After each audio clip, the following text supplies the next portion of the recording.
Good morning, everyone, and thank you for joining us for the virtual summer reading workshop.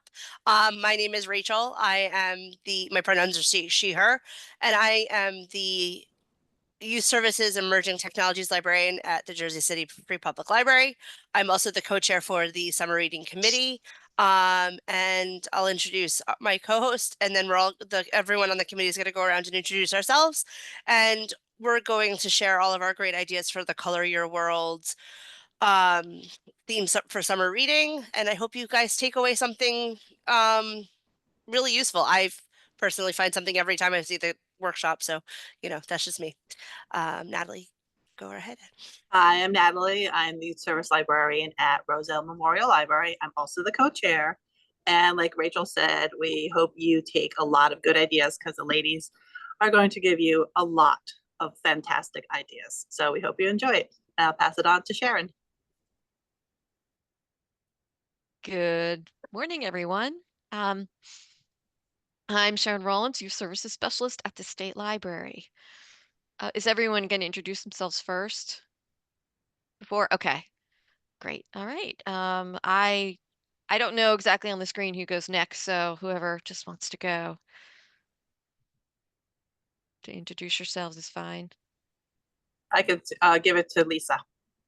I am Lisa O'Shaughnessy, and I am a Youth Services Librarian at the Summit Free Public Library. And we'll go Bree. Hey everyone, I'm Bree Mintz-Hanley, and I'm the Early Literacy Librarian at the Scotch Plains Public Library. We'll go Deidre. Hi, I'm Deidre Morley. I'm the head of children's at the Clark Public Library. And Leela. Hi, I'm Leela Arnold. I'm the Youth Services Librarian at the Cranford Public Library. To Leah. Hi, my name is Alia, and I am the Youth Services Librarian at the Edison Public Library. We'll go to Beverly. I knew I was going to pronounce your name wrong. I am Beverly Rowan. I am the programming librarian at the Dover Free Public Library. And then to Rita. Hi, I'm Rita Post. I'm the Children's and Teens Librarian at the South River Library. And to Karen. Hi, my name is Karen Stupi, and I'm the Children's Librarian at the New Brunswick Free Public Library. And Gina. Hi, everyone. Thanks for being here. My name is Gina Vaccaro. I'm the head of Youth Services at the Livingston Public Library. Who else are we missing? Did we get everyone? Well, I don't know about Jerry. She's still having having some Jerry is issues. having, yeah. Yeah, she's trying to log in on their phone, but I'm Carol Simon Levin. I do ad hoc STEAM programming for the Clarence Dillon Public Library. I'm retired from Bridgewater Library in Somerset County, and I'm a freelancer who does historical impersonations for primarily adults around the state as well. Hi, Carol. I don't know if we have enough time to have everybody introduce themselves because we do have a lot of people in attendance, but I'm hoping that if you are able to share something at the end that you'll, obviously introduce yourself then. So in the interest of time, I think we're just going to have to jump right in and start doing our crafts. But thanks for sharing, Carol, because I know I've been sending your information out as a performer to libraries who are interested. So that's great. I guess I'm going to start right because I have to do the the housekeeping part of this. I think the less interesting aspect of summer reading, but it's very important. And so, for most of you, you may already be familiar with the difference between the New Jersey the summer reading workshop as well as the CSLP website. There's two different websites, and I know all of you know about the New Jersey summer reading website because that's how you found us to actually sign up. But there's a lot of information under the CSLP one as well, which you may not be fully familiar with. And I'll just explain a little bit about the difference between the two and how we're funded because it's been kind of important to know that because especially with recently with the executive order to eliminate IMLS, and people are very concerned that IMLS fundings pay for summer reading. And in some cases, in some states, it does, but in our case, it doesn't. Our summer reading funding is coming out of network funds, which is paid through state funding, but many other things does. So, you know, we all have to be very supportive of and praying that IMLS doesn't defund us. So in 2004, we decided to join CSLP because before that, a number of librarians in New Jersey were creating our own manual, which was great, but it was a lot of work, and they didn't always see eye to eye on what they wanted to include. So rather than try to create it themselves, the CSLP was a national summer reading program then, but it was much smaller. So that's when we joined, and um, every library is a participant. We actually pay, and I don't know if every library realizes, we do pay for your participation. There's a membership fee, a set membership fee, and then there's a fee for each individual library. It's not a lot. We're cheaper than iRead still, but we are paying something for you. So that's why when the resources and the incentives that we send out, we kind of hope you use them. Although if you don't, I did a survey a few years ago and found out that some people aren't, and so I stopped buying them for the libraries. The funding that we get through network funding does pay for things like the incentives, the manuals, which are only getting online now, but there is a cost for that. For the website, which you went to sign up for this, for I think. Well, we're not wearing. I forgot to wear my cool submarine T-shirt, but normally we would be wearing. If you were seeing us in person, we would be wearing some swag that we're from. Ah, yes. Okay, Karen's promoting our T-shirt, which she actually got in black and white and colored, and Lisa has hers on too. So, the summer reading workshop. I mean, summer reading funding does pay for that, as well as sometimes we do get a speaker at the NJLA conference that goes along with the program. But for the most part, for what you, from your end, it pays for the incentives that you receive, the posters, the bookmarks, and the banner. And it also, of course, pays for the online manual, which you all know that you do need a login for that. So if you go to the CSLP website and you get to the part where it says downloadable manual and it says you need the code, that's where it says get in touch with your state rep, which is me, for the code. But you should have received it through mailing through the statewide delivery service. There should be a flyer with the code included. It could be somewhere in your library because it was sent to summer reading coordinators. But it's also on the New Jersey summer reading website as well. Midway down the page, there's a little link that says to get access, click on here. So if you've forgotten it or you can't find it, you can go there. And if your director needs it, because I know a lot of other administrators and staff members do too. Um, it's actually, I'll give you a little hint, but don't share this with everyone. It's basically the same code every year now, only like the year part of it changes. And it's the same code for every library as well. But please don't share that with the public. Um, so really the difference is that New Jersey website is more with local things. We have, the performers lists, and we have links to our Pinterest and Facebook pages. And we, of course, at the end of the month, we'll be putting all the handouts from these workshops as well as this virtual one on the website, so you don't have to be taking notes. CSLP is the national one, and so that is where you'll be able to find the manual as well as information about other aspects of CSLP. And really what we're asking you to do is to think about joining one of the committees. All of CSLP committees meet virtually, and there's a lot of them, including like vendor, child health and wellness, artwork. I'm trying to think what else. There's many membership, budget and finance. Um, and anyone is invited to join. There's usually a time period in early summer to October when you can sign up for the next year. And also, the other way is when I send out messages asking for you to suggest ideas for slogans and themes, which I did, and you all answered. And now we're getting to the part where we're going to be wordsmithing and then narrowing them down. And so I've sent out messages about you can join the wordsmithing sessions on either April 9th, I think, or the 17th. And then there'll be another period where you can join to just talk about which ones you like, because we have to narrow down hundreds to one, or maybe about to a 10, because the state reps do vote on them at our annual meeting. So that's just a couple of ways that you can get involved.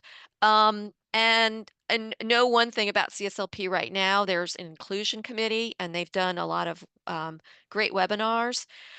But since that word is a word that right now is not accepted in this political climate. So inclusion is being changed to patron access, and it might be behind the firewall. Before, a lot of stuff wasn't. We're trying to put things a little bit hidden, just for our own protection. And the only other thing I wanted to mention was there is an evaluation at the end of summer, and I do ask that you fill that out. Um, it really is helpful for me to be able to justify continued funding for this, because the state librarian does have to approve it every year. And I know a lot of you use it anyway for the state report, even though that's a separate report. And I do not ask for numbers of books anymore. It's really just if you've reached the goal, and whatever that goal is up to you.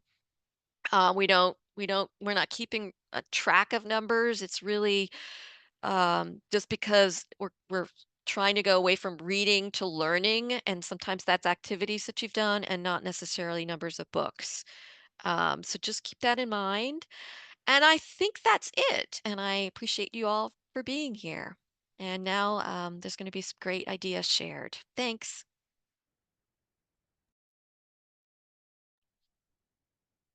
Thanks, Sharon. That's always great housekeeping. Beverly, would you want to start? You're muted. I got it. There we go. Okay. I'm Beverly Rowan. I am from the Dover Free Public Library. Most of the ideas I'm sharing are aimed at adults, but they can always be aged down to teens and children, most of them. My brain immediately, when I saw Color Our World, my brain went to textile arts. And most libraries have knitting and crochet groups, so why not challenge them to do granny squares this summer? It's a great way to use up leftover yarn. It doesn't really take a lot of yarn to do granny squares. And sometimes, even though the colors really don't go together, once you put that frame around it, they still look nice. Another thing you can do with textiles is weaving. And you can just take a plain piece of cardboard. This one's pretty sturdy. You can also use those cardboard boxes that you get and just make the warp yarns go up and down, and then take all those fancy yarns, excuse me, fancy yarns that used to be very popular and are probably now donated to your library, and just weave in and out. I used a plastic tapestry needle. Somewhere online, I saw somebody using paper clips, which I think is easier than threading a needle all the time. And you get a result sort of like this. When you cut it off, you can tie those extra threads to a stick and hang it and make fringe at the bottom. It's very touchable. I wish you could actually touch it. Another way to do weaving is weaving in the round. Use Chinette plates because they're nice and sturdy. Cut notches around the edge. The key is have an uneven number, and then thread your warp yarns from notch to notch, and then start in the middle and just begin weaving around and around. When you get tired of one thread, just tie on a different yarn and start again. You really only need like a yard of each color to do a weaving. So it's, again, a great way to use those donated and leftover yarns. Next level up is if you're planning to leave your weaving on the plate, you can color the plate. So behind the weaving is, I took markers and colored. I would suggest go all the way to the rim of the plate because what's in the middle gets hidden. But it's a lot of fun too, by the way. If you want to go to the sewing route, I noticed there's this new thing called slow stitching. So it's hand stitching. Make a felt stuffy. This is the simplest pattern. In fact, it's not going to be online because you can make one yourself. You just take a scrap piece of paper, fold it in half, draw. The body is basically a big U with ears on the top. When you unfold it, you have your shape. The face is just an oval, again, folded in half so I can get it nice and even. And this one is all stitching. You decorate the front first and then stitch the front and the back together, leave a opening to stuff it, use a lot of stuffing. But if you don't like to stitch, you can glue one together. I used hot glue for this one. Fabric glues will work. Tacky glues will work. Don't use Elmer's. It just is absorbed in the felt. One thing I would note, if you're going to sew your stuffy, you need to use a good quality felt because the stuff that's in the same aisle with the pom-poms and the googly eyes is not an even felt, and you'll be stitching and hit a weak spot and you'll lose your stitching. But really fun and easy to do. I just showed one to my teens yesterday. They all want to learn how. There are more ideas in chapter 3 of the manual for textile arts, and some of the same things, but different ways to do them. On the website will be YouTube links to teach you how to do the weaving and the granny squares. Next thing. This is the summer to bring back adult coloring. I mean, it's color your world, so print out some patterns or grab those coloring books that are in the back of your storage room. I let the teens tear out the page and then color them, so that's what I would suggest with this. There's also a new kind of coloring called reverse coloring books, where the color is there and you add the lines. Oh, Rachel, if it would focus, Rachel has it. Hold it back by you and it focuses. There you go. It's really interesting because like the color is there, then you see, it's like looking at the clouds. What do you see in that? One of the things I found in this last year are these half-size composition notebooks. I got mine at Walmart, a package of 10 for less than $5. So very affordable for a group project. I thought these would make great art journals.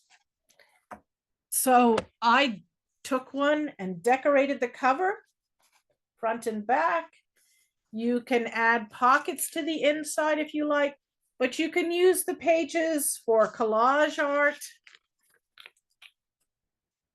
saving your favorite quotations, making lists of your books to read, all kinds of things. So these make great art journals. The pages are a little thin, but what you can do is take a glue stick and glue 2 pages together, makes them a bit sturdier. Another activity that you can do that is color related is have a game night with games based on colors. You'd be surprised how many are out there. Uno, Who hasn't had a group play Uno? Some other ones that are very color related and pattern related, Quirkle. And one of my favorites is Azul, which is patterns of tiles. There are a lot of variations of Azul. There's Candyland. There's a whole bunch. If you just type color games based on colors, you will find a lot of them.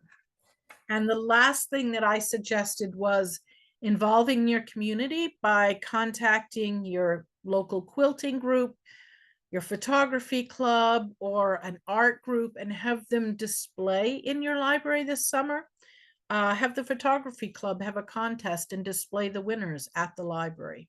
So I hope you got some good ideas from this. Everything will be on our website, and the manual has a lot of great suggestions too. Thank you very much. Thank you, Beverly. Bree, did you want to go next? Absolutely. Good morning, everyone. Thank you all for being here with us virtually. So my name is Bree, and I am the early literacy librarian here at the Scotch Plains Public Library. So I work with our youngest patrons, and I am responsible for story time. So I have some really fun art projects to show you, and then I'm just going to touch on some of the story time extension activities that I have planned for this summer that will be on the website. So I think the most exciting thing that I'm doing this summer is a Thursday morning program called Once Upon an Easel. Originally what I had planned to do was to do like a monthly like paint and sip program, but it turned into like this big messy art program. We did like a couple of one-offs of this program and the kids loved it. It's so much fun. I love process art for this age, especially for toddlers, because there really are no rules and there really are no limits to this program, I guess you could say. So what I'm going to do this summer is at the beginning of the program, we're going to read a book, and we're either going to try to emulate the style of the book or the art, or we're just going to do something kind of adjacent. So for example, I have this book right here called Art by Patrick McDonald, if anybody can see that. This will all be on the website, like we all said. And then we're just going to make a big old mess. We did this one with like squirt bottles and foam rollers and all that good stuff. We are going to read Bear Sees Colors by Karma Wilson, and we're going to do this really fun little process art where I did hearts, and we're going to match the colors of the hearts to our paper, and we're going to fingerprint. You can do other shapes too. That's really great for shape recognition. And then we're going to read one of my favorites. We're going to read Paint with Ploof, and we're going to make rainbows. So the cool thing, like I said, about process art is that you can use anything. There really are no limits. We're going to use different paintbrushes, rollers, foam rollers, paintbrushes, all kinds of good stuff. We're going to use sandpaper and chalk, which I borrowed from the manual. We're going to use finger paint, washable paint, squeeze bottles, paint jobbers, washable ink pads, Q-tips. I've done this with toy cars. I've done this with Legos. I've done this with construction paper. And then all you need is cardstock or even canvases if you have them. Just like I say with little kids, just be mindful of little pieces. So that's one of the programs that I'm going to be doing. Another one that I'm going to be doing that I'm really excited about is I have a salad spinner, and we're going to be doing some spin art. I found this at a thrift store, but you can get kits pretty much anywhere. Or I've done it where you can do fling art, and you can take canvases. I would do this with the bigger kids and fling them across the lawn after you've kind of squirted some paint on them. So that's a really fun one. What else am I doing this summer? I have a lot of stuff. Hold on, I gotta grab. We're going to be doing with the little kids. We're going to be doing this really fun little all about me rainbows. My little kids love to talk about themselves, so I made this little template. I found the template online, and then I just printed it out on some colored cardstock with different things like my birthday and like my favorite color and how many siblings I have and pets and all that good stuff. So I'm going to do this one at the start of story time at some point this summer. What else do I have? I have a whole bunch of storytime extensions, but these tend to take up a lot of time, but I'll just touch on them. So I have on the website a rainbow rice sensory bin that I'm going to be using for an extension activity during our play. I also have ways to use bear and dinosaur counters, and I also have a way to do a rainbow fault writing tray. We use Every Child Ready to Read, and so those components are read, sing, play, talk, write, and write can be a little hard with the playtime, so this is a perfect way to introduce writing and early writing concepts into your storytime play. And I think that's all I have because I don't want to take a lot of time, but all of my stuff is going to be online. So thank you, everyone. Thank you, Bree. Leela, did you want to go next? Okay, hi. Again, my name's Leela Arnold. I work at Cranford Public Library. I have a bunch of simple, fun ideas. The first idea I had, like, we all thought color our world. A lot of us, not every one of us, but most of us went towards art. So my first idea was using oil pastels. I was thinking kids already know how to do crayons. Why not introduce them to a new medium? So just something simple, just rainbow flowers. Sorry, I'm not an artist, but I also didn't have all the colors. So this is supposed to be a rainbow.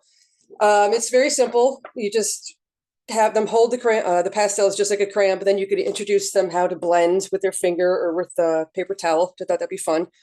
Introduce something new to them. Another silly idea I had was about drawing. I figured it might be fun to like print out some animal heads and Google. I found like a whole sheet. I cut out one and then I drew the rest of the body. So I think kids would have fun with this. They could go nuts. Like I created a weird owl, dragon, snake guy. You know, they just have fun creating their own fun little animals, practicing their drawing skills.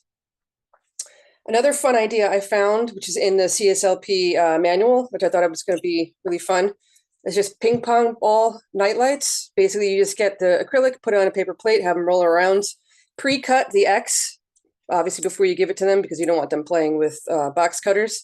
And then just get a little tea light from Dollar Tree, put it on top, turn the light on, and you get their own little night light. It's pretty fun. Unfortunately, Jerry is having technical difficulties. She had this cute idea with a pillowcase that I was going to work with. I was going to bounce off of her because I usually go after her. But hopefully you'll be able to see her video in a few minutes. Another idea is, I don't know if we have squeegees. Remember, squeegees were really big a few years ago. If you have squeegees in your apartment, or not in your apartment, in your basement, and you're like, what am I supposed to do with all these squeegee ideas? Some ideas I had were just making seasonal things. Like this is for spring, makes it look like rain. This is a cutout I did. We placed it on top, traced it, and then they painted it. Another one I had, it's just obviously another seasonal one. This was Halloweeny. So you made all like a spooky squeegee in the background, and then another template they colored, and this is cotton balls. This was something from back for All Together Now. If you wanted to do abstract, this is just a bunch of dots and then a couple of lines. And when they squeegee it out, it kind of looks like people doing a group hug.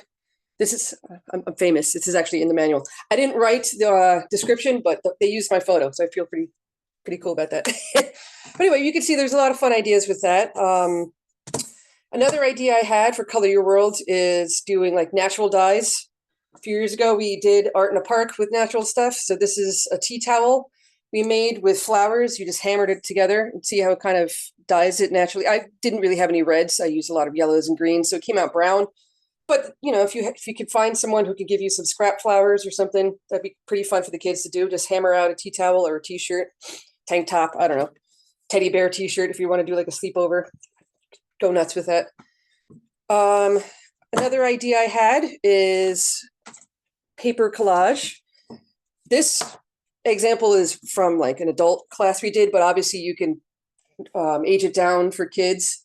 I'm sorry, it's framed because I liked it so much. But you can kind of see like it's a beach scene. This is all tissue paper, construction paper, some Wrigley gum, believe it or not, the shiny. Like any kind of paper you could think of, just give it to them and they could go nuts and make their own artwork with it. This was a lot of fun. Again, if you want to do kids, just give them this, like, it's better to tear it for adults and teens, but if the kids, they're going to have issues with tearing, just give them the scissors and give them something simple like triangles for trees and then just do a forest theme. It could be all ages. Another idea I had, we're all getting kind of stuck on color our world, but what about no color? So you could just have a painting or art class with just black, white, and obviously mix it into gray, make your own art of shadows. This would be pretty fun. Again, you don't need an artist to come in and work through this. You just need inspiration art, and then you could have them work through it themselves. It'd be best to teach them how to go from like the back to the front, like lighter to darker. Again, anyone could do this. Another idea I had, which is going, I don't know if anybody's heard of Andrea Nelson. She's Andrea Nelson Art on Facebook, Instagram, TikTok, whatever. She just did a fun thing, which is kind of bringing back to paint your pet, but she did it in a fun, colorful way. You can get these cheap frames from Dollar Tree. This is plastic worked, obviously, as you can see. What you want to do is get the Posca pens, paint on the glass or the plastic. In the background, that piece of paper that always comes in the frame, flip it around and then bring back your squeegees. Squeegee the background. Once the frame, the glass, whatever is dry, flip it around and put it all together. You get your cool little pet painting. Sorry, I'm going fast through this because I want to make sure everybody has time. Another idea I had, which is pretty fun, we actually did this at the library. We partnered with a cafe. We did a tea and matcha painting. So this is all natural again. This is matcha, turmeric, espresso, charcoal, all kinds of fun things. This would be good for teens and adults because it does kind of get stinky. I mean, I don't think little kids really like the smell of matcha and espresso, but you could always age that down by using Kool-Aid. And again, you could just have some fun painting. You want to get the watercolor paint paper, obviously. But this was a lot of fun. Again, you just need the inspiration art and, the espresso. But you only need a little bit of powder for each person. So you're not going to be wasting a lot of it. I know because matcha can get kind of expensive. Turmeric and all that. Well, turmeric's kind of cheap, but you know what I mean. Last two ideas, I don't have samples because they're concepts. I was thinking get like I can show you a box. Anyway, so think about like Chopped or something like that, or a white elephant. You give everybody a box, they sit down in front of a canvas, and they're all like, "What's in the box?" Inside is a mystery medium. So there could be acrylics in there. There could be oil paintings. There could be pastels. There could be markers, whatever. Everybody at the count of 10 has to open a box, and then that's what they're working with. Again, everyone's working on the same inspiration piece, like, beach scene or whatever, but they have to use the medium that they get. But like a white elephant, they could change if they want. They get one chance to change as long as that person's, I don't know, I guess you don't start fights. You can either have them agree to change or just like a white elephant, it's mine, give me, whatever you want to do. It's up to you. And the last idea is kind of like an art roulette. You want to keep it under an hour. So I'm thinking like, what did I say? 10 people, maybe? Yeah, 10 people in a room. They all get a canvas and they all get 5 minutes to work on it until it comes back to them. And then you get this like community art. So 10 minutes would be 50 minutes for everybody to work on it together. So they all get 5 minutes. They make whatever they want. Okay, time's up. Pass it to your partner or pass it to the person next to you. They could be strangers, but they all get to know each other because they're all like, what the heck are we working on? I'm like, what is this? Oh my God, that's such a weird idea, and it's fun until it comes back and you're like, I never would have thought of this. And you have a community art. I thought it was pretty fun. I'm definitely going to do that. I think it'd be fun with teens, not younger kids, because I'm afraid like little boys would be like, her penis. But, you know how little kids are. Definitely teens and adults, just to keep it appropriate. But I think it'd be fun to get people to get to know each other and have some fun. And that's all my ideas. Thank you. Great, Leela. Thank you so much. Lisa, would you mind going next? Sure. Hi, everybody. I am Lisa. I am going to try and disappear from the frame for a minute so you guys can see the back behind me. That's the first thing I'm going to talk about today is a community mural. So a community mural is a great way to get your whole community involved. You can just get a roll of canvas like I have behind me here. We decided what I would encourage you to do is go super simple, because it won't turn into a hot mess. A couple of years ago when it was all together now, we had the teens trace out the letters and paint them in, and then we invited the whole community to come during specific times to add their handprint. It was a lot of fun. It was super controlled. All we did was have the paints out. Oh, other thing, acrylic paints because they dry quicker. Um, and this year I'm gonna be a little more adventurous and probably try something with sponge painting. I want to have it more tie-dye abstract in nature. And then you can hang it up on your board like we did. We have an absurdly long bulletin board upstairs, so that's why our canvas is super long, but we hung it up on our board in September and October, and everybody was all excited to come in and see their handprint up on the board. They're like, "Oh, we did that." The next thing I would like to share with you in my rainbow of possibilities is kiddo printing. Kiddo printing is super easy. The one that I found online, you use washable Crayola markers and some tin foil, and then you wet your piece of cardstock. I encourage you to use cardstock, and then you push your wet paper down on top of your colored image, and you peel it away, and like magic, it's like watercolors. I think this is super fun. It here's some of the other ones I did during the workshops. Um it's not a lot of hardly any mess. It's super simple, very inexpensive, and it'll be a good time. The third thing I would like to talk about is a few years ago, there was something called color runs that were all the rage, and you would go with your friends to like football stadium or tennis stadium or whatever, and you'd pay money so you could run around and people would throw colored dust at you, and it was a good time. There were DJs, and it was everybody had a great time, and they got covered in colored dust. That colored dust is super easy to make. It is cornstarch and water and food coloring. Mine has been sitting in this fun plastic baggie for about 3 weeks, and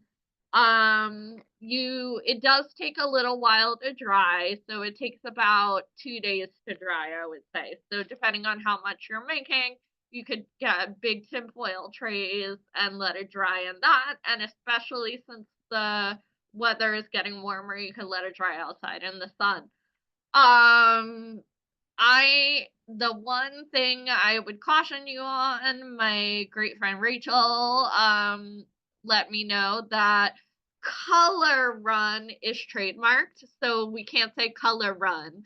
But I am gonna do a rainbow run with the babies this summer, and I'm gonna call it Rainbow Roll, and I'm gonna put a bunch of the powder down on tarps and have them roll from one place to another outside on the lawn.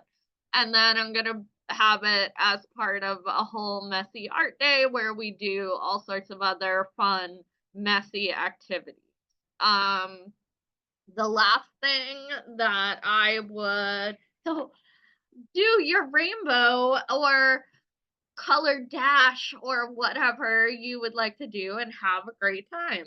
I have been recently told I am the agent of chaos, so maybe if you're gonna do it and you don't want people to come back inside the library, a good option is to do it towards the end of the day. And that on a day that you close at say 5 o'clock, you do it at 4, and then everybody goes home afterwards. The last thing I would like to talk about is the crayon initiative. I am really excited about this. While I was doom scrolling one day, I came across this. There's an account that posts positive things about climate initiatives and different things like that, sustainability. And one of the companies that they featured was the Crayon Initiative. You do a crayon drive of all busted and crayons that people want to get rid of, because crayons do not, I did not know that crayons don't biodegrade in landfills. So this company collects them and all the busted parts too, and they melt them down, they clean them and take off the paper and whatnot, and they make them into more ergonomic handheld crayons that they then donate to hospitals and daycare centers and things like that.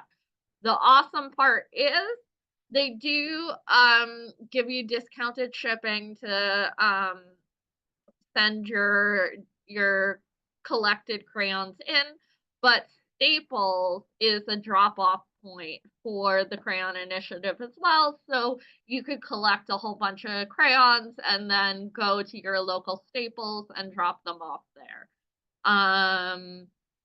There are a rainbow of possibilities that you have available to you. I hope some of them you get from today. Thanks for joining us. Thank you, Lisa. So as we mentioned, Jerry Tomaszewski from the Rockaway Borough Library is also on the committee. She's having some technical difficulties today with Zoom and videos and everything. So I have her video now, and I'm going to share it so you can see what Jerry's ideas are. Now let me just see if I can get this to do what I want. Here we go. Nope, that's not what I want to do. Actually, while I figure this out, I'm going to have Deidre go and present her ideas. Okay, great. I'm Deidre Morley from the Clark Public Library, and when I heard of Color Your World, I was thinking of coloring your outside world and your inside world, but I'm also throwing in a few colorful STEM projects. So the first thing I have, this is a fairy door. Oh, I'm sorry, let me unblur my background so you can see better. This is a fairy door, and you could do this with adults, teens, kids, just with craft sticks and other little odds and ends, sticks, actual sticks, and moss. Anyway, fairy doors. Then I made a recycled bird feeder out of an orange juice, or you could use almond milk, whatever, even though I'm against almonds because it takes like a gallon of water to grow one almond. Sorry, my little PSA. Anyway, this is a bird feeder. I would pre-cut these if you want to do it with kids and also prime it. Thanks to Jerry for giving me that idea. I used acrylic paint. As Lisa said, it dries faster. Okay, but I would pre-cut those in advance. And then this is a staple of libraries, making little kindness rocks. Again, acrylic paint. You could do this for all ages. At my library, we like to try and have intergenerational programs, so that would be a good one for that. Another thing that we did during the pandemic that I plan to do again this year is make a sidewalk obstacle course, but instead of using sidewalk chalk, I used tempera paint, and then it lasts pretty much all summer long, and then it eventually does wash away, but it did last until maybe October when I did it before, unless you have a super rainy season. But you just have in each square a different thing, like touch your toes, tiptoe on the line, run, hop on 1 foot, different things like that.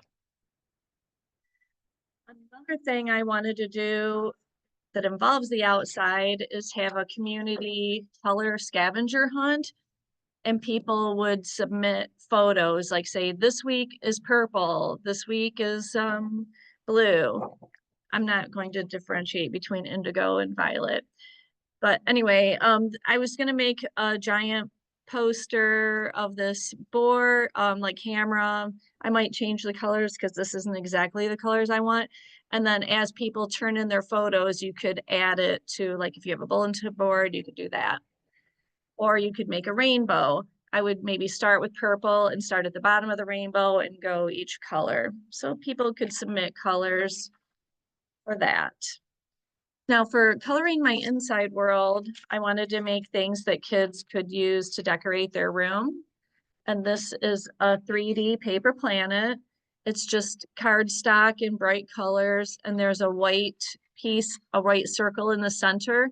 And then you just fold these pieces in of circles of varying sizes, fold them in half, and then make a slit in them. And then you just slide them onto the white one in the middle. Or you could use a black one in the middle, whatever color you want. It doesn't have to be black and white, any color in the middle. That would be a cute decoration for their room.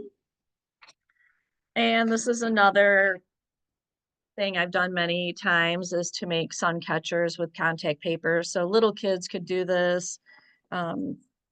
Elementary adults could even do it. I used a template and then I just put the pieces on.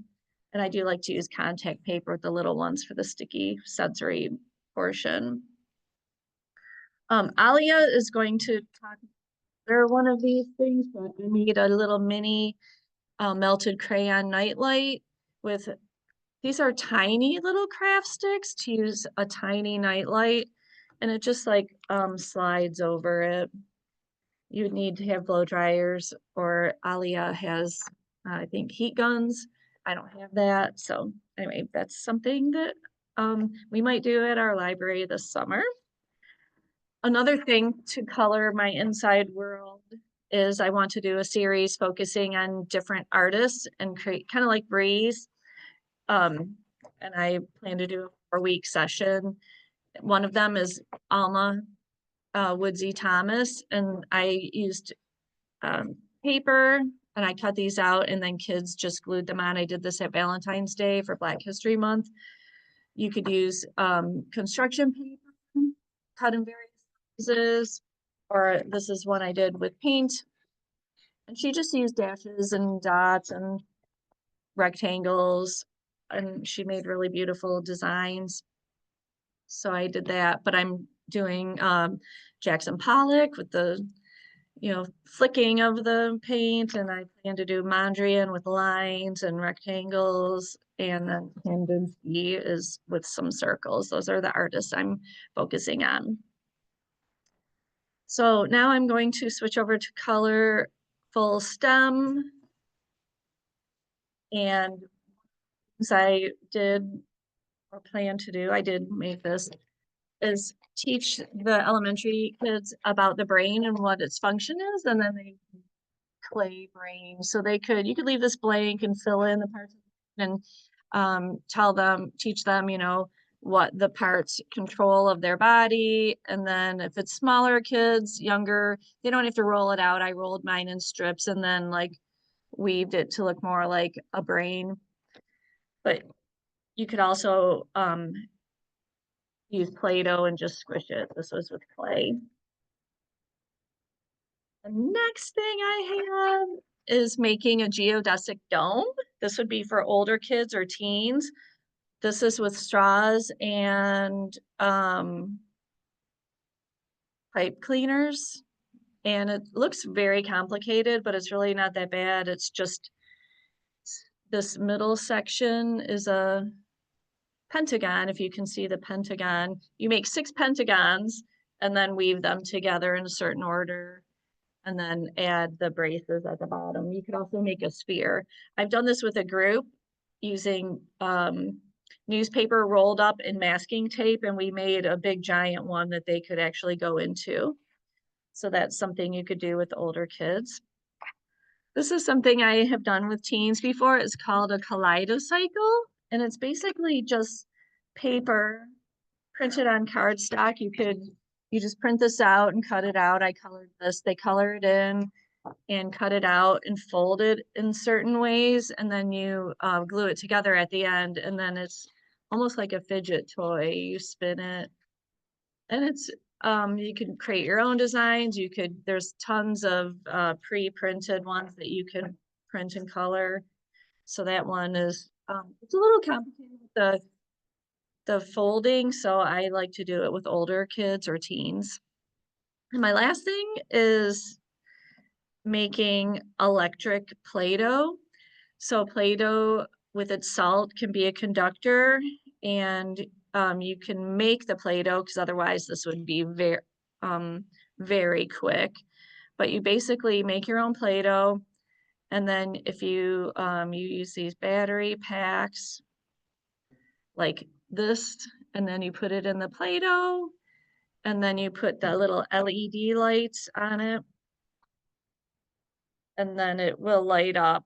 It's bright in here, but you put the LED lights, and if it's touching, it won't light up. If it's not touching, it does light up. But anyway, those are my STEM projects and my Coloring Your World. I hope you find something useful. Thank you for attending.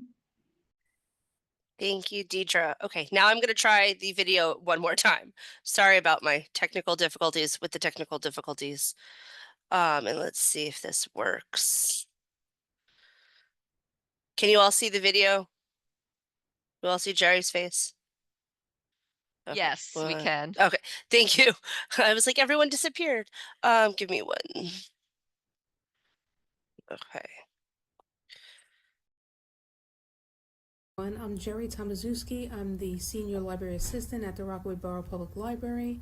I'm really excited about our 2025 Summer Reading Program theme of Color Your World. I have some interesting ideas for you. Hopefully you'll take something back to your own library to use over the summer, and that you like something that I've done. The first thing I want to do actually is have a weekly Color Your World themed story time where I'll feature a different color each week. So maybe red, I'll do strawberries or ladybugs, and blue, I'll do the sky or the ocean or blueberries. And I'll ask the kids to wear that color for that week, and so they can represent the color that our theme will be. Maybe they could even do a show and tell and bring something that they have at home that represents that color, and it should be fun. So my first craft I'm going to do is my crayon box craft. Now this I got as a template on the Simple Everyday Mom website. I subscribe to her emails, and she has some great ideas. So this one, she had a template, but what I did is I used a library pocket, which I'm sure we all have at home at the library, and instead of using her template, I freehanded her template face. But you can cut this out of cardstock and paper and glue this on. I shrunk down her template for the crayons. I colored those in. The kids can color whatever color they want and use that in a little pocket. And if they have their own library card, they can use that to store their little library card. So instead of doing her template, like I said, I just freehanded it myself and did it on a library pocket. And that's the first craft for my preschoolers. The second one is a watercolor seahorse paper craft. So it looks like this. I just painted some watercolor paper on paint on a cardstock, and then I cut out the template of the horse's body, the seahorse's body, and then also the tails and the tummy. And then I used little paper, well not little, but large paper punches, a large and a medium, to make the bubbles. And it's a really simple craft. The kids would love it, I think. It's a lot of fun. You can make the template any color you want, but I like the blue and the gold, or the green. I'm not sure what color that is actually. But that's fun for the preschoolers as well. My next item is the bleeding tissue ice cream pops. So for this I used watercolor paper, which is a 5x7. I cut it in half, and then I curved the top when I cut it out to make it represent an ice cream pop.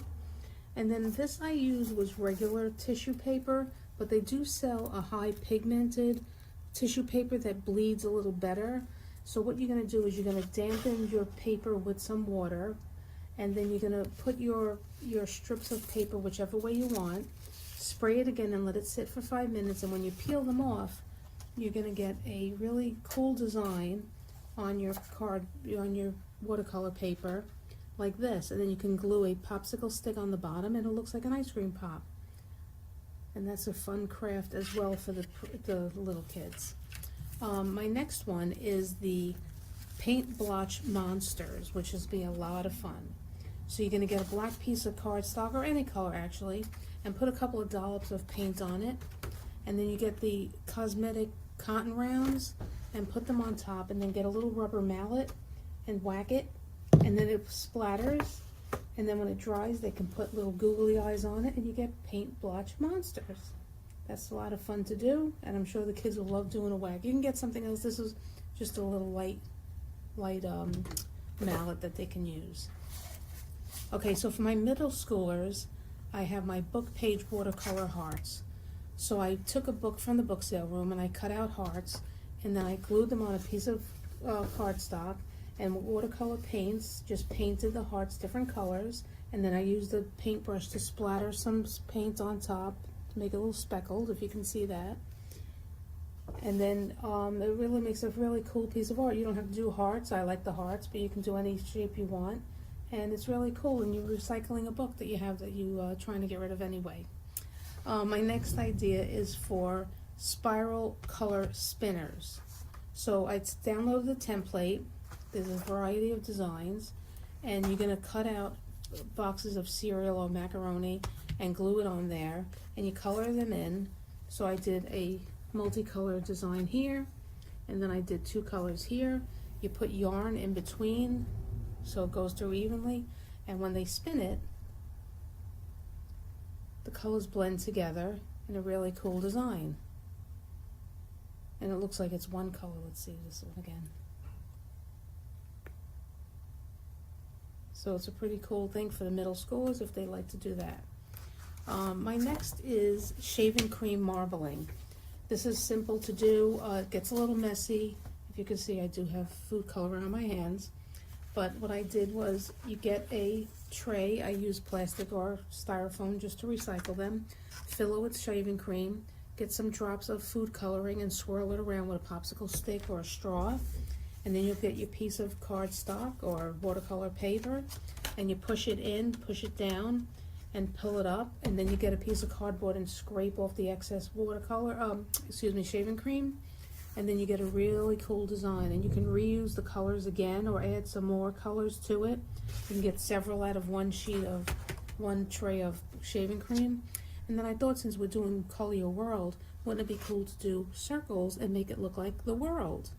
So that's another cool design for the middle schoolers. And my last middle school craft is chalk pastel flowers. So what I did was I cut out a template of a flower, and with painter's tape it to a piece of cardstock. I got chalk pastels. I don't have them with me, but you'll just put like little tick marks going around in different colors, and then you get your finger and smudge it out. And then when you remove your template, you get a cool design like this. And then I put a little centerpiece there with the yellow and smudge that out. And that's for the chalk pastel art. You don't have to do the flowers. You can do any design. I've done it in the past with a maple leaf for the fall, and we did a string of Christmas lights for the holidays, and the kids really enjoyed that. Okay, so for my tweens, I did a string pull painting. So for this, you get a plastic dish, and you'll put different colored paints in a circle, and you get a long piece of yarn, and you're going to push the yarn into the dish, and then you're going to put it between 2 pieces of black cardstock or any color cardstock, and you'll get the string, and you'll put it on top of one of the papers in the design. You put your other piece on top. You're going to put a cardboard box on it, maybe a tissue box, to hold it down tight while you pull out your string. And then what you'll do is you'll get a mirrored image of your design. I don't know if this should be up or down. I guess it doesn't really matter, but they are mirrored image because they were stuck together like that. And I think the teens would enjoy that. My next one is my favorite one. It's a rainbow cat squeegee painting. So what I did was I got paint and I put it in a squared off U in different heights on a piece of cardstock. You can use canvas as well. It depends on what you want to use. And then you'll get a squeegee. Now this needs to be within your squeegee's length. Or you could also use a heavy piece of cardboard. And you're going to squeegee it down, and when you'll have different heights of your cats if you put these in different heights. If you want them all one length, you can do that as well, all one height. And you squeegee it down really tight, and then what you have is some squeegee art cats. And then you can put little faces on them. Maybe you could give them a bow tie, a hat, a scarf, whatever you want. It dries pretty quickly once you squeegee off the paint. and it's really fun for the for the teens. I did a color your dream world pillowcase. For this, I ordered these from Amazon. They're just white pillowcases, and I printed out designs on paper. I taped those to cardboard boxes, like you can get priority mail boxes from the post office for free of charge, or you can just recycle your own boxes. And then what you'll do is you'll tape that onto the box, you put it inside your pillowcase, and then you use fabric markers, and you trace and then color in your design. So this is a design that I made. This was a variety of a few different pictures that I just used and just incorporated them together. And that's really fun. I've done this in the past for the kids. I did Winter Slumberland, but this one is Color Your Dream World pillowcase. And even the moms enjoyed this program when they came and did it with the kids. My next one is the busted canvas. Now, if you never heard of this technique, it might sound daunting, but it takes a little time, but it is very easy to do. So this is my design that I made, and I did a world with the colors going around it. And if you see, the canvas is busting out. That's why it's called a busted canvas. So to do this technique, you need a 8x10, or you can do bigger, but 8x10 is a decent size to do, of the stretch canvas on wood. And what you're going to do is you're going to decorate the inside. So I like to use fabric, but you can use paint, or you can use, this was made with paint, the one I just showed you. I painted it in the rainbow colors. But you can use fabric, you can use scrapbook paper, you can use paint. You're going to put your design inside and make it dry. Then you're going to flip it over and you're going to paint this part, or again use scrapbook paper or whatever. And then you on a separate piece of, now you can use another piece of canvas, like a flat one, to put on the back with your design on it. But this is going to be extra costly. It's going to cost you twice as much to make the same thing. But what I do is I take a piece of cardboard that I'm going to be able to fit inside, and I'll put my picture on here, the picture that's going to bust through. And if you don't want to look brown, the Dollar Tree does sell a pad of canvas paper, and there's 10 sheets in here for $1.25. So you can take out the flimsy piece of canvas and glue it on top of your cardboard and use that. And when you put your design here, at least you won't see the brown of the cardboard. So to do this technique, what I did was I put my fabric on the inside here, and then when that was drying, I splattered some paint on the outside. Then I glued on my picture onto my cardboard, and when that's dry, I'm ready to bust my canvas. So you can use an X-Acto knife, a box cutter, whatever you think is safe for the kids to use, the teens, the adults. It's more of an older teen adult craft, but they do sell these at the Dollar Tree. They're roller cutters, and then you're going to cut it like you're cutting a pizza. So I'm going to cut it in 8 slices. You can do 4 slices, you can do 6 slices. I like the 8. So after I cut it, it's going to look like this. See, it's busting out. And what you do is you get hot glue and you curl these back and hot glue them. And for safety, I usually just get a scissor after I glue it, and I just hold it to let it cool and dry. And I do that to all my pieces of 8. All my pieces of 8 are going to get curled back and glued. And once you do that, you're going to put your picture on I don't have a picture here to show you, but you're going to put your picture on the outside. On the inside, you hot glue it inside the corners, all around on the inside. You're going to hot glue, push that in, and then your picture will be busting out. And that's real. So the end result, I'll show you again. I added a little extra stuff to it. I added crayons to the bottom. Is this upside down? I've added some crayons up there. I put a paintbrush. I put a pencil, a colored pencil, and that's the end. I added some glitter too, just to make it a little more fancier. And that's the busted canvas. So that's it for my teen designs, and that's almost like an adult design. So I have some adult crafts for you. I'll try to run through these quickly so I don't go over my time. So this is a pressed flower, lantern. These are dried flowers I got off of Amazon. You Mod Podge them onto this is a glass jar from the Wee yogurt. You can buy glass jars if you want. You can make them larger. I thought these were cute. What I did was I put a little tea light in. I wouldn't trust a real candle in these jars. But then you just, after you Mod Podge them on, you'll Mod Podge over and let it dry. And it's a really cute design. These are just from fall flowers that I had left over from a fall program. You can get some colorful spring colors or summery colors. And the adults would like to do that. Maybe even the teens might like it, but I don't know if they'll really care for a candle, but to each his own.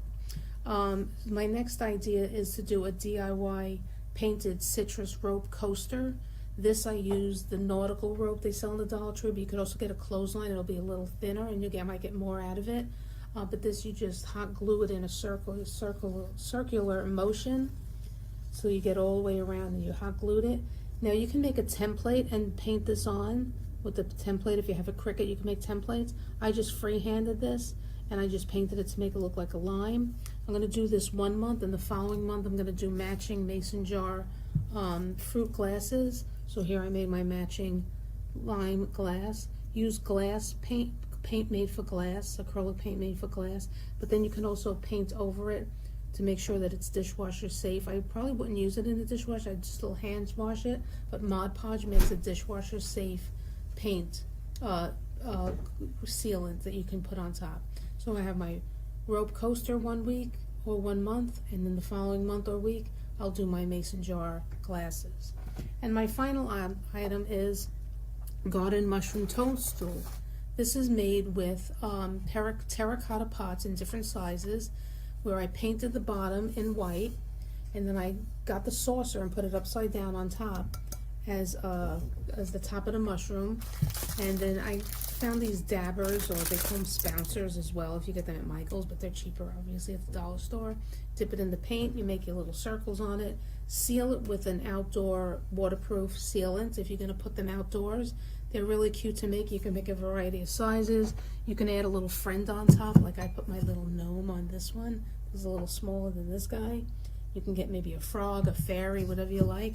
And if you don't have an outdoor garden and you want to do a smaller one for your indoor garden, you could do a cute little one and make them in a variety of sizes. It'll look cute in your garden path. So those are my ideas. I hope you like something. I hope you come back and tell me that you did, and if you made something, I'd love to see it, and hopefully it'll help you in your summer programming. So enjoy and have a good summer. Take care.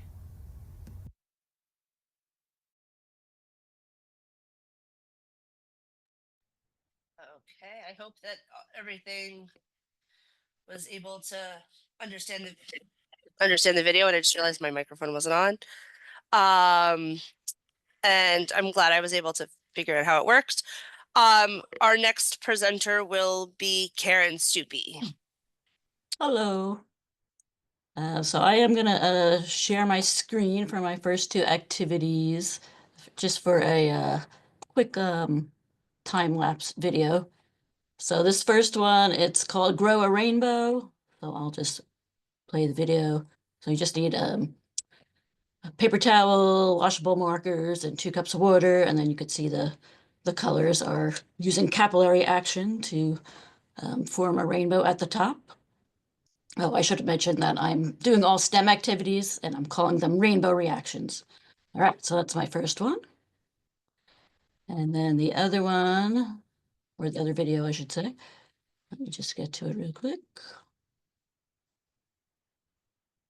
But it's basically it's an acids and bases rainbow. So you're going to use red cabbage solution, and then you add it to, hold on a minute, sorry. I realized I started the video without sharing it with you.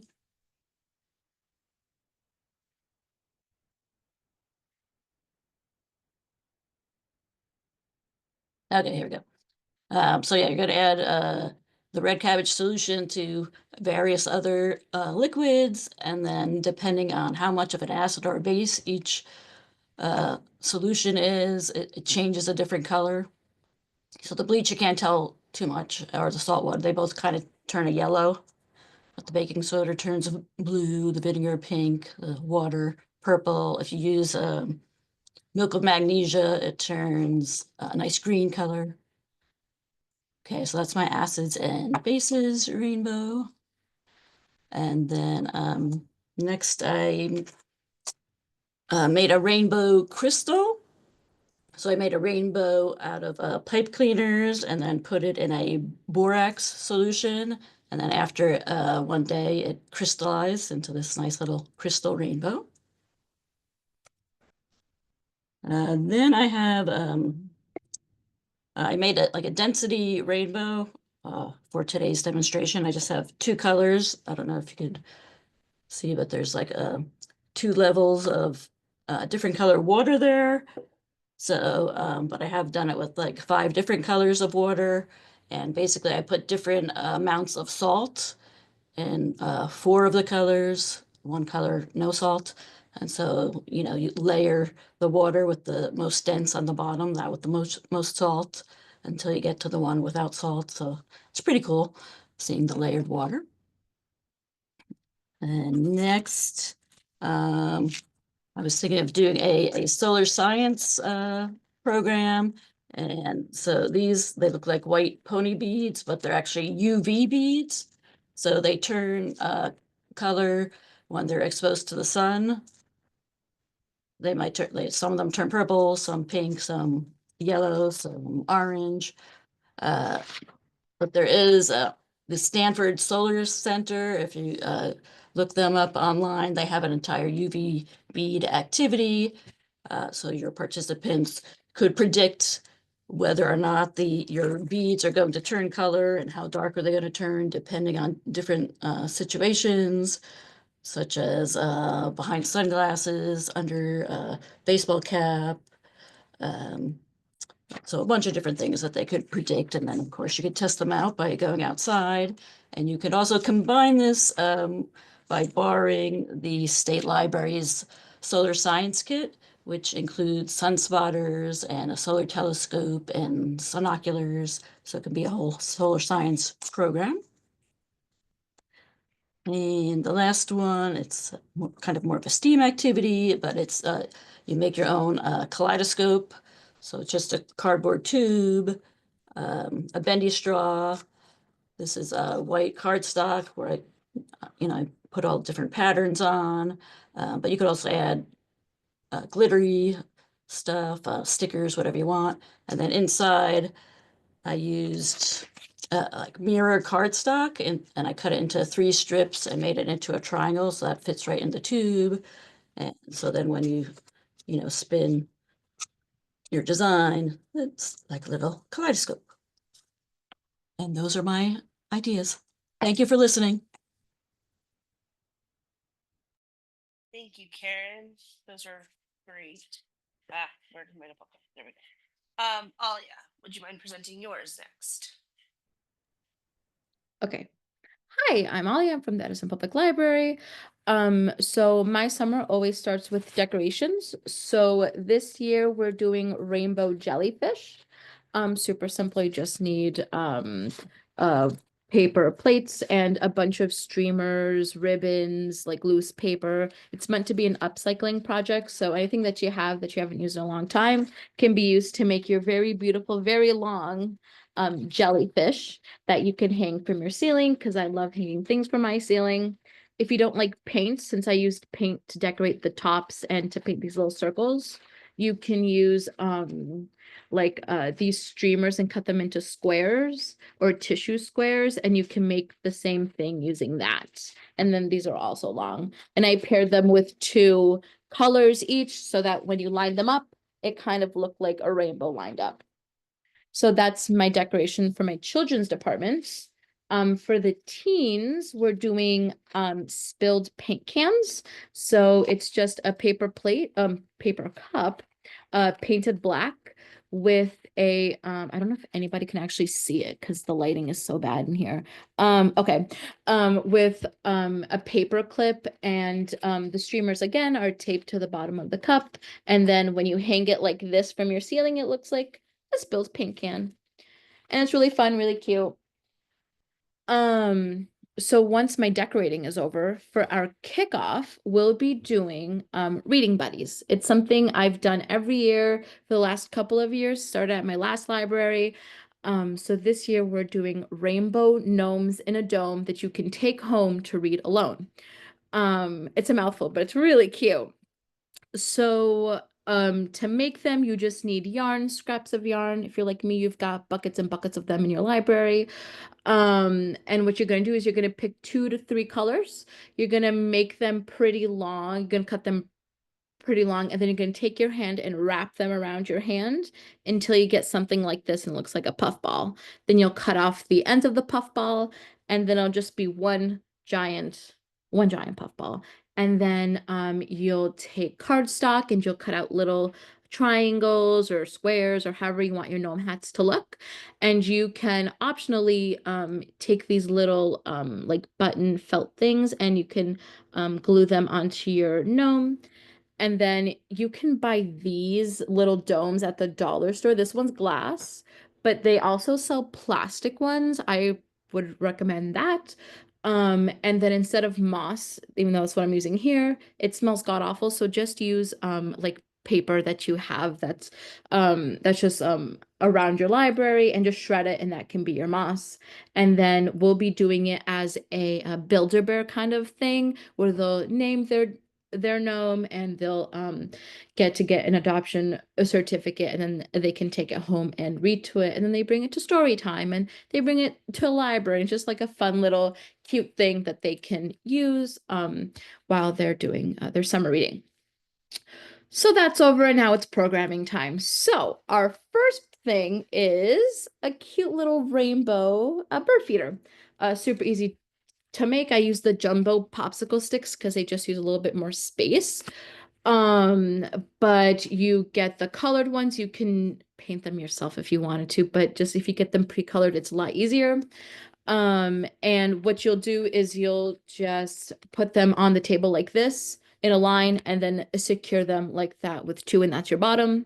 And then make a bunch of squares and then just stack them up until you get like a nice Roy G. Biv looking bird feeder.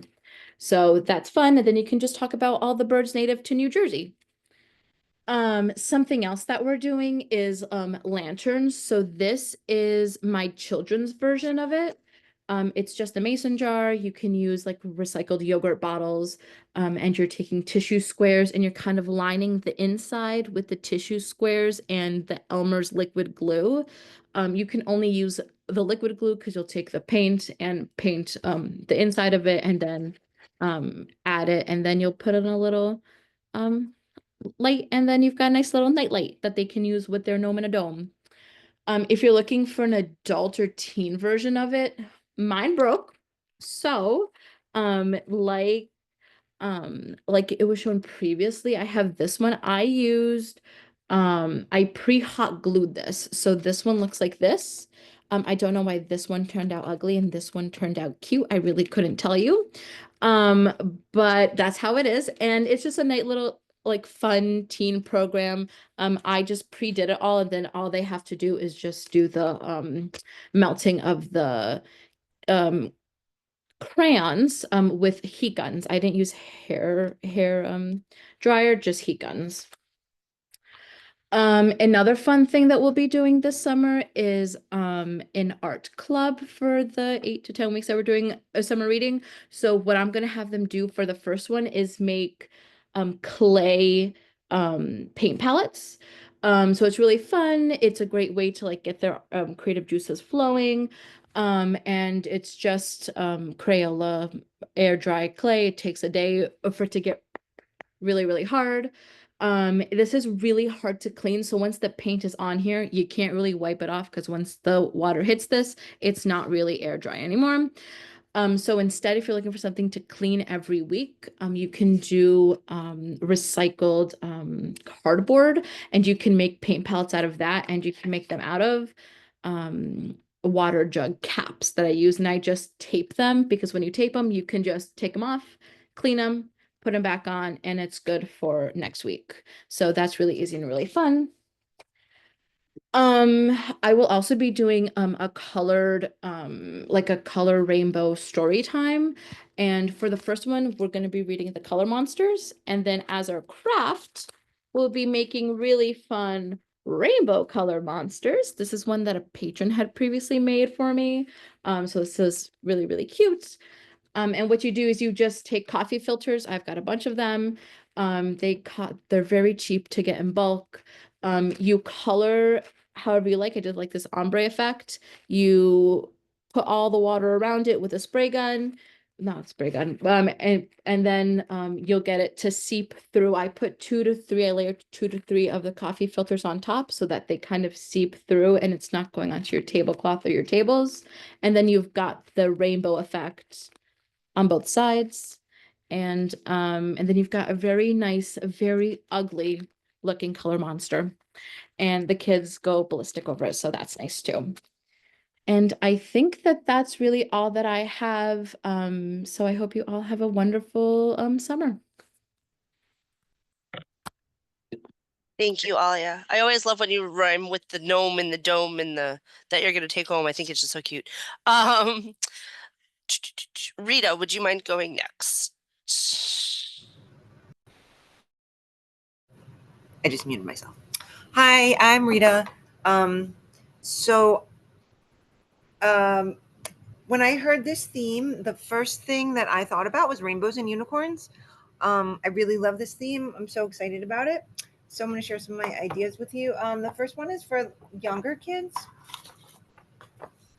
It's a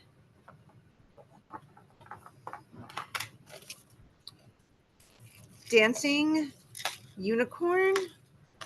He's a little beat up because he's been in my car for a while, but it's just a spring made out of pipe cleaners and a pipe cleaner rainbow and a little unicorn that you can color on a paper plate. So this is fun and easy.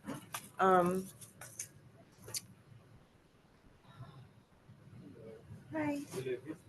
Thank you. Okay, so I also have this unicorn paper towel roll. It's just a painted paper towel roll with like scrap paper ears and a horn, and then yarn for the hair, mane, and tail. So that's easy for kids. And then I have this little unicorn matchbox notebook. You can buy these at the dollar store in packs of 10. And you just cover it with white paper and use like scrap paper for the ears and the nose. And I used embroidery floss for the hair, but you could also use yarn for that. And then there's a little tiny notebook inside. You just cut strips of paper and fold them. I had this cool rainbow paper, which I can't find my camera. Okay, there we go. Which I thought was perfect for this, but you could do white paper, or you could do construction paper, any kind of paper. Just use a glue stick and put a little strip of glue where you're joining it, and that's easy and fun. And you can write teeny tiny little notes or whatever you want. I don't know, but it's cute. Okay. Then I also have this for adults or teens. It's a unicorn planter. You just paint a flower pot and then put like a Mod Podge over top of it. And then the flowers and the horn is just made out of felt and everything is hot glued on. So this is easy. And you could do a whole program with this. You could do like succulents inside or something. I don't know. Or you could just leave it empty because it's cute. Okay. And also I have this DIY rainbow squishy. I am having so much difficulty figuring out where my camera is. There we go. Okay. So this is just paper and packing tape and polyfill. And you just print out the shape. You can color it. Then you tape it together. And you would do it like the same way when you're sewing. You like leave one open side, stuff it really, really, really full, and then cover the whole entire thing with packing tape and you have a little DIY squishy that actually works surprisingly well. I was doubtful when I tried it, but it's pretty cool and relatively easy. Okay. I also have this. This would be a good family program. It's DIY soap, and I made it rainbow soap. I don't know if I would do rainbow for like a program with a lot of people because you have to just wait for each layer to dry individually. So maybe less colors. Definitely doable, but maybe not the whole entire rainbow. But soap making itself was actually very easy. You just have to melt down the soap base, add your color and scent to it, and put it in a whatever container you want to dry. And if you pop it in a freezer, it does dry pretty quick. Okay, so that was it for my rainbows and unicorns. I did also, I found this idea for a book page bird nest. And I don't know, I like any craft that lets me use book pages because I just think they're really fun. So this is strips of discarded books, and also we had a quilling paper program here, and we had these little tiny strips of colored paper, and I didn't know what else to do with them. So it's basically just paper mache. You put some saran wrap in a bowl, and then line it, paint it with glue, and then stick the little strips down, and let them dry. You just keep layering it until you get the um, thickness you want. And then I made these little birds to go in it because what's the point of a bird's nest without birds? And these are kind of just all kind of recycled. There's the camera. Things that I found in our library. We have tons of donated yarn, like so much donated yarn. That I just wrapped around. This one is actually just crumpled up paper, and I taped it in the shape that I wanted and wrapped yarn around it. And this one is a giant wooden bead. Um, but yeah, wrapped the yarn. I stuck some feathers on it because it's a bird, it needs feathers. And that is that. Okay. Another idea, this was kind of like a whole family program. We're going to do a tiny art show with an opening. So everyone will get these little canvases. These I got at Walmart, but I think you could probably get them on Amazon for cheaper. It did come with a little easel. So we'll send everyone home with a canvas and hopefully get some of them back. I know we won't get all of them, but maybe a lot. I don't know. We'll see. And then we'll have like a little opening, little like reception kind of thing, and have snacks and whatnot. And these will be on display in the library. Okay. So another thing that I did is so I made the word read. This is just these are cardboard. It's process art letters. You could do it with a name. So this one is melted crayon with crayon shavings and wax paper, and you just blow dry it. This one is paint splatter. And I think and stamping. This one is yarn wrap because we have a ton of yarn. And this one is just like paper mache with tissue paper, but you could use any other sort of like messy art, process art method that you could think of. You could do like marbling, stamping, anything. But the thing that I like about this is it allows you to do a bunch of different things. And like the crayon melting is something I've always wanted to do, but I don't know how to have a bunch of kids melting crayons at the same time. This way you can have like stations. One person's melting crayons, another person is stamping, another person is doing something else. So, so long as their name isn't like 17 letters, this would work. You'd have to come up with some sort of solution for really long names. But obviously this would be a program that they'd have to register for, so you can be prepared with the letters and stuff ahead of time. Okay, so another thing that I discovered that I really love for this summer is watercolor. There's so many fun things you can do with watercolors. A few of the projects I have are this watercolor sunburst. It's like a wall hanging thing. You just accordion the watercolor paper. This actually uses 4 sheets, and then you fold them in half and glue them together. And then you can paint the different sections however you want. You could also do like paint splatter on here. I don't know. You could get kind of crazy with it. And then you just tie a string on, put some pony beads on, and you have a fun wall hanging.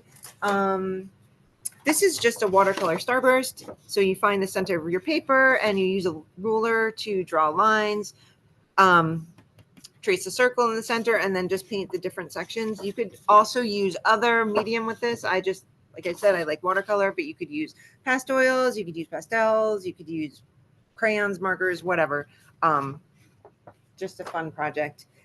Similar, this is washi tape.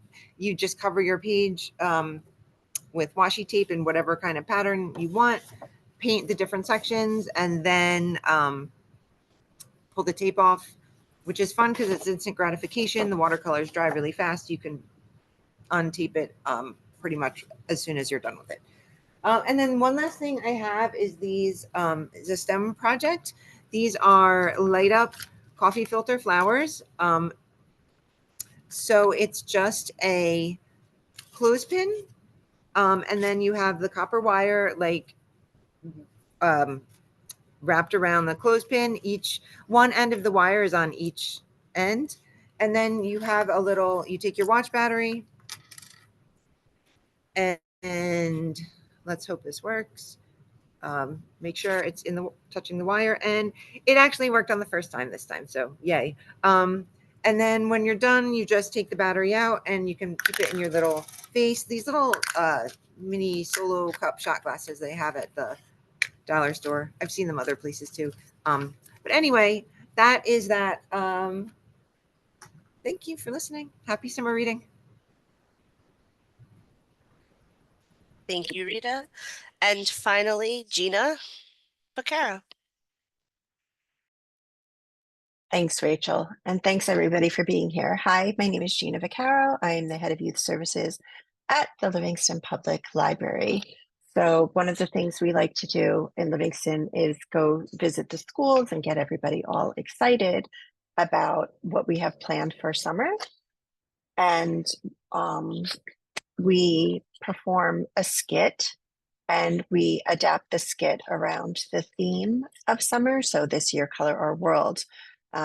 It's a little hard to act out a skit online, so I'm just going to tell you the overview of the skit, and it will be, the outline of it will be on our website, the statewide summer reading website. I think that they can give you the links to that at the end. But our skit is basically you need 3 people, 2 artists. Artist number 1 is a painter. Artist number 2 is a crocheter. And then, of course, a dragon. And the gist of the skit is that, you know, the artist is painting, doing their thing.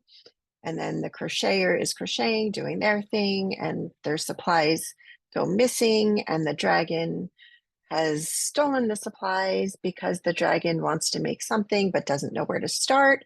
So where do you go to learn new skills?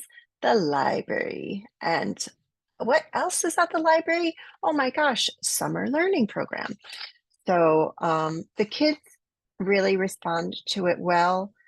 It's a lot of fun. If you don't have the staff to do the whole cast, you can maybe try to enlist a school media specialist or a principal or even a fun teacher.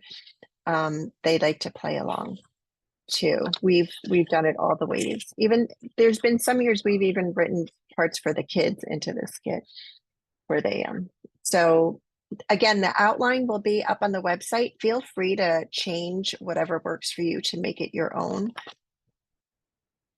And that's the skit. Next, I have for you, and this is happening right now. Again, we like to get people excited about what's coming for summer. So we are doing a bookmark contest, and this year we threw in a library card contest too. So this is just a little form nothing really too exciting there, but basically we have 3 categories, K to 5, 6 to 12, and adults. This is for adults too. We like to be inclusive and let everybody have fun. And they design a library card or a bookmark, and we will vote on winners, and then the winners will get professionally printed, and someone will have their art on a limited edition library card. I mean, who wouldn't want their art on a limited edition library card for summer? I'm excited about that. I can't win. It's rigged. So a craft that I have for you. This is super easy and super fun. These little washi tape bookmarks. I hope you can see these. I don't know. Yeah. Okay. So these are washi tape. All it is washi tape over a piece of paper with a little sticky magnet. They're so easy and fun to make. All right, little cute little bookmarks. And next is recycled paper. So, you know, sustainability is important to us in our crafting in Livingston. So why not reuse the paper, the shredded paper that you have? This is a project that takes a little bit of time because it's going to take a long time to dry. And it's a little bit more involved because you need a blender and scraps of paper. But we shred a lot of paper. So if you just use that paper and then water it down, blend it up, it's easy, it's fun. And the paper is actually, it's like nice paper, and you can use it, draw on it, make cards on it. Sometimes if you use the right seeds, you could put seeds in it and then plant it when you're done, which is yet another way to be sustainable.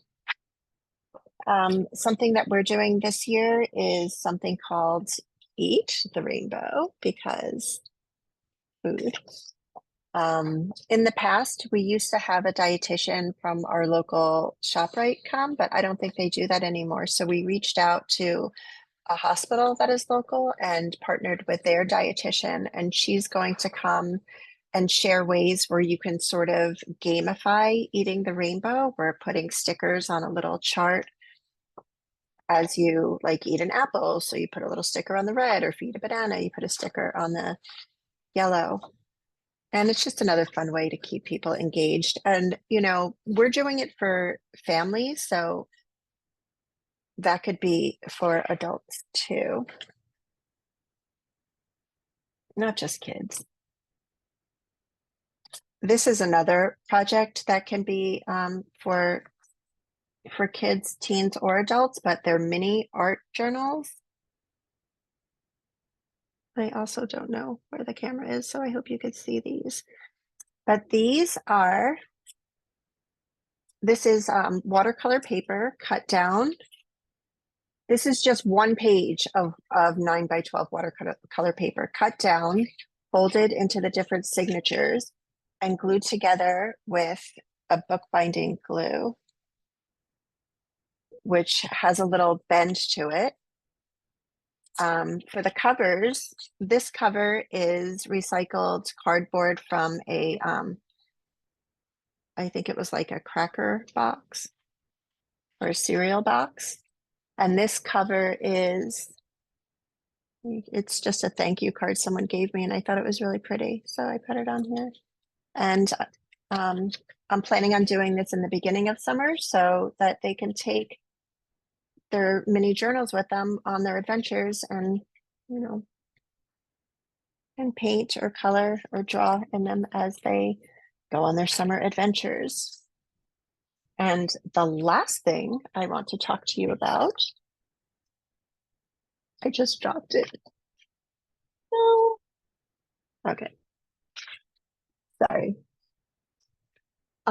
We started with kindness journals, and last year we had adventure journals, and this year it's the same thing. And this is a mini one because we haven't finished designing it yet, but they're just palettes, right?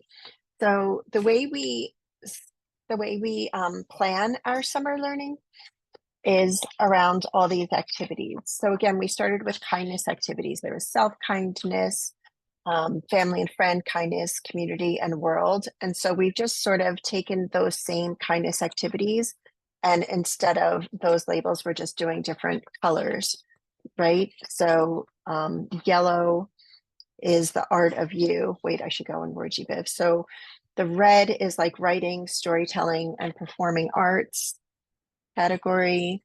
The orange is STEAM because, STEAM ahead. Yellow is the art of you. Green is sustainable art and recycled art. And then blue is drawing, painting, and photography. And in each of these categories are different choices of activities you can do. Oh, I forgot purple is reading. Of course. So the reading, you just mark off the minutes you read, but in all of the other categories, you mark off, you have your choice of doing 4 different activities. Once you complete 4 of them, you bring it into us, we stamp your passport, and you get a ticket into our grand prize drawings. And our prize baskets are also going to be color coded, and they can choose which prize they want to try to win. So that's all for me. I hope you are inspired from all of our presentations. Thank you to my colleagues for their wonderful ideas, and thanks again for being here. Thank you, Gina. This was, as always, everyone did a great job. Thank you to all our committee members who have worked so hard to come up with the ideas. Like we've said, the everything's going to be on the njsummerreading.org website, including the recording for this workshop. So if you missed anything or can't remember, you need a refresher, everything will be on the website. All the ideas should be up on the website by the end of this week, like Friday at some point, and then I want to say we'll have the recording up by Monday, the latest, barring any other technical difficulties that we could have. With that, does anybody who's not on the committee have any ideas that they want to share? Anything that we didn't think of? One thing I was thinking of recently, because I recently personally fell down the water talk TikTok hole. So I'm gonna do with my teens like a inspired by water talk program where you can make like all the different colors of drinks and all the different weird flavor combinations and things like that. Because that's something different and teens love food. And that's easy because all you need is water and tons of Kool-Aid packets, which you can buy at the dollar store. So if anybody else has anything else that they'd like to add, now would be any suggestions, comments, or anything. And just make sure that I have everyone's, like I took like an attendance kind of thing for the registration. So how did you want to do the raffle, Sharon? I'm just basically, because I also took attendance, gonna randomly pull names and then let you know. The 2 people that I pull will be the ones who will win the performers raffle for $250 worth of funding to hire a performer for this summer, as long as you use the theme.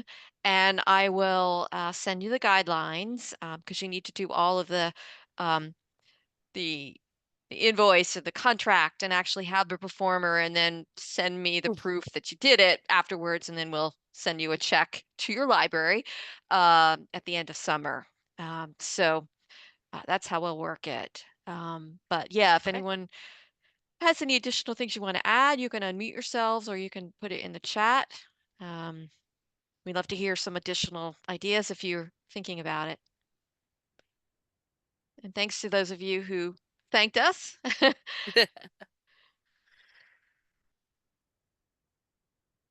Oh, the evaluation. I knew there was something I was forgetting. I'm gonna put in the chat the evaluation for the workshop. Please make sure to fill it out. We'll also send it out as like I'll have Sharon send it out with the CE credit, CE certificate. Thank you. Yeah. Yeah. Sorry, my brain just like shut down for a second. Um, let me just so I'm just Thanks, gonna put it in the Carol. chat. I know you've done a lot of color themed programs over the years, so thanks for sharing those in the chat too. Okay, so that should be okay. There we One, go. Oh, you were nope, that's asking not right. Yes, for I'm us sorry. to unmute. Yeah. One Yes. of the top program that's in my list of colors, because I was just glancing at it to see what other ideas I had, was something I did a number of years ago that was called Gods in Color. Something that a lot of people still don't know, although more people know now, is that our ancient statues were not pearly white. That the Greeks really loved color in their statues. It's just they bleached out over the years. And there was a museum exhibit. There's a book about this. Anyway, kids find that absolutely fascinating. Kids maybe 6 and up. And I did a Gods in Color program a few years ago that was really, really interesting and fun. So I did include, yes, exactly, Sharon.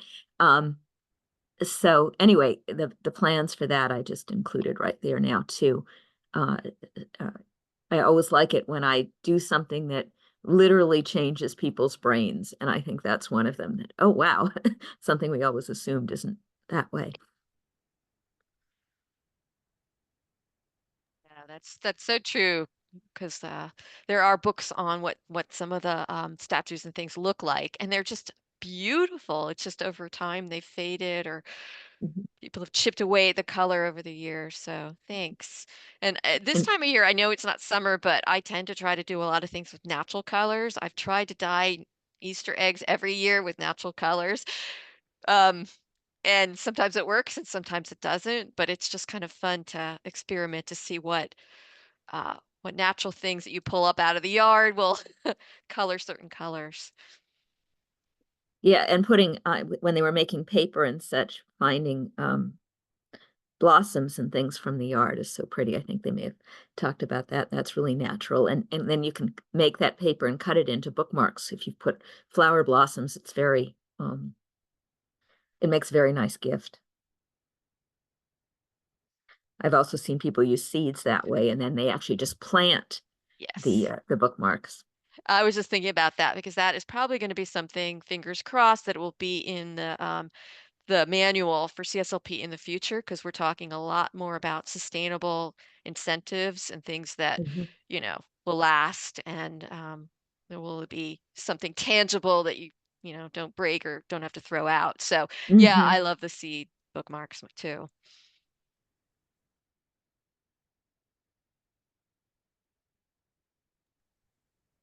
Did anybody have any other ideas? Thank you, Carol, for sharing. Those are great.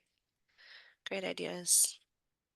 I'll just mention I sent that link, and if anybody ends up clicking on it, you'll see one of the things that I found so crazy was that they think that these archers and such and these were wearing these leggings that look like you could buy them today. They were probably made of knit, and they're really elaborate. It's not just one color, but it's a whole very jazzy kind of thing. Looks like a harlequin. In answer to Mary's question, no, but we will post the video on the New Jersey Summer Reading website as soon as we can. I mean, I could share the link, I guess, to everyone, but we will just post it because we do hope people will watch it later.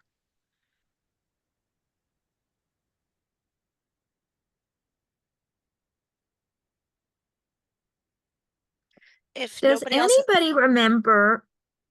We used to do it, and I don't remember exactly how we did it with the logistics, but one of the presenters was talking about paper, drawing the lines on the colored papers to make the pictures. And I remember we used to do something that the kids thought was magic. I think we colored, maybe had the teens do coloring ahead of time of paper and then painted it with black and then scraped it away to scratch make art. Scratch art. That's what it's called. You can, the kids thought that was incredible. You can make it with like regular, or you can buy them now. They're so cheap for like, you can get like the little coaster size ones on Amazon for like super cheap. I was just on Oriental Trading yesterday and they have a pack of 24 already cut out shapes for less than $9. So that's where Yeah, I'm. that's what I was thinking of. They would be so cool. The kids always thought that was magic. Mm-hmm. It was one of their favorite things over and over again. I think that they also had that available on the CSLP shop, some scratch art. Yeah. Yeah. Thanks for the reminder of its name. I was trying to search for it and I didn't know how to. Exactly. Yeah. Right, with the little sharpened dowels that you would scratch it with. I remember it now. Yeah, you can buy it commercially. Yep. All right. If nobody else has anything else that they want to add or anything else that they wanted to mention, thank you all for coming. And Thank you all for hosting. yes. All right. Have a good day. Happy Thanks, summer reading. everybody. Bye, everyone.